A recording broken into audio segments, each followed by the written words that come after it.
பல ஆயிரம் வருடங்களுக்கு முன்பு ஒரு பெரிய பாலைவன கிராமத்தில மக்கள் வாழ்ந்து வந்தாங்க. அங்கு அல்லாஹ்வின் தூதர் நபி நூஹ் அலைஹிஸ்ஸலாம் அவர்களும் இருந்தார்கள். நபி நூஹ் அலைஹிஸ்ஸலாம் மக்களிடம் அல்லாஹ்வை மட்டுமே வணங்குங்கள் என்று அழைத்தார்கள். ஆனால் பலர் அவரின் வார்த்தைகளை கேட்கவில்லை. சிலர் அவரை கேலி செய்தார்கள், சிலர் அவரை புறக்கணித்தார்கள். ஆனால் நபி நூஹ் அலைஹிஸ்ஸலாம் தன்னுடைய பணியை நிறுத்தவில்லை. ஒரு நாள் நபி நூஹ் அலைஹிஸ்ஸலாம் அவர்களுக்கு ஒரு பெரிய படகை கட்டும்படி அல்லாஹ் கட்டளையிட்டான். நபி நூஹ் அலைஹிஸ்ஸலாம் அல்லாஹ்வின் கட்டளையை ஏற்று ஒரு மிகப்பெரிய கப்பலை கட்டத் தொடங்கினார்கள். பாலைவனத்தில் கப்பல் கட்டுவதை பார்த்த மக்கள் நபியை கேலி செய்தார்கள்.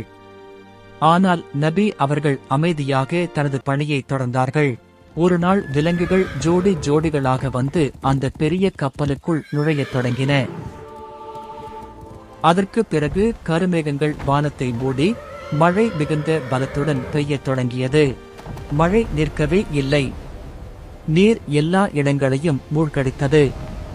அந்த பெரிய கப்பல் மட்டும் அலைகளில் மிதந்து சென்றது. பல நாட்கள் கழித்து மழை நின்றது. நீர் குறையத் தொடங்கியது. பிறகு அந்த கப்பல் ஒரு மலையின் மீது தங்கியது. அல்லாஹ்வை நம்பி அவன் கட்டளைகளை பின்பற்றுபவர்கள் எப்போதும் பாதுகாப்பில் இருப்பீர்கள்.